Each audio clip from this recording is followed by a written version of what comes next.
Kilicho na mwanzo na basi kina mwisho. Makala ya mwaka huu ya 2026 ya World Rally Championship yalitamatika tarehe 15 ya Jumapili, na Rais Daktari William Samoei Ruto ndiye ambaye alifunga rasmi mashindano haya baada ya kuwatuza washindi wa makala ya mwaka huu. Na makala ya mwaka huu yametamatika tangia kusainiwa mwaka 2020 na kuanzia mwaka 2027 kwa mujibu wa rais, sekta binafsi ndo zitafadhili mashindano ya dunia ya World Rally Championship. Mashindano ya dunia ya mbio za magari ya World Rally Championship maarufu kama Safari Rally yalihitimishwa rasmi Jumapili ya tarehe 15 katika eneo la Hell's Gate National Park mjini Naivasha, kaunti ya Nakuru. Raia wa Japan Takamoto Katsuta pamoja na mwendesha ramani wake kutoka Ireland Aaron Johnston wa timu ya Toyota Gazoo Racing walitoa ubingwa wa makala ya mwaka huu baada ya kuonyesha umahiri mkubwa katika hatua mbalimbali za mashindano hayo.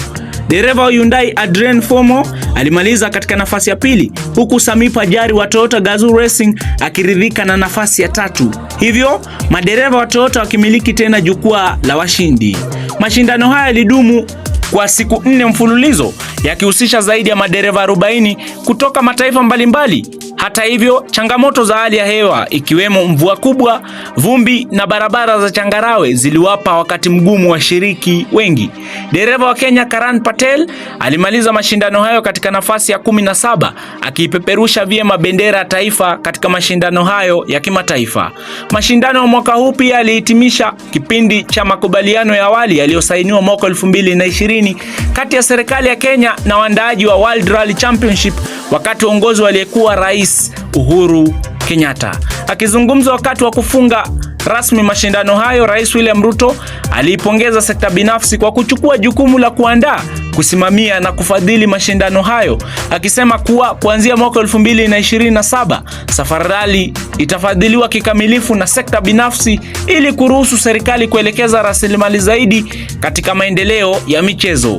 Rais pia aliahidi kuwa changamoto ya msongamano wa magari katika barabara ya Nairobi Naivasha Highway itakuwa historia baada ya serikali kukamilisha upanuzi wa barabara ya Rironi Mau Summit Road kufikia mwaka ujao. Wakati huo huo, wafanyabiashara wa mji wa Naivasha wameiomba serikali kuongeza muda wa mkataba wa mashindano hayo na shirikisho la mbio za magari duniani World Rally Championship ili kuhakikisha mashindano hayo yanaendelea kufanyika nchini, wakisema yameleta manufaa makubwa ya kiuchumi ikilinganishwa na miaka ya awali. Maelfu ya mashabiki kutoka sehemu mbalimbali za Kenya na hata mataifa ya kigeni walimiminika kushuhudia mashindano hayo mubashara, huku sekta za biashara, uchukuzi, utalii na hoteli zikifaidika pakubwa kutokana na ongezeko la wageni. Hatimaye mashindano hayo yaliweka jukwaa bora kwa mashabiki wa michezo na magari, huku yakichangia kukuza utalii na biashara katika eneo la Naivasha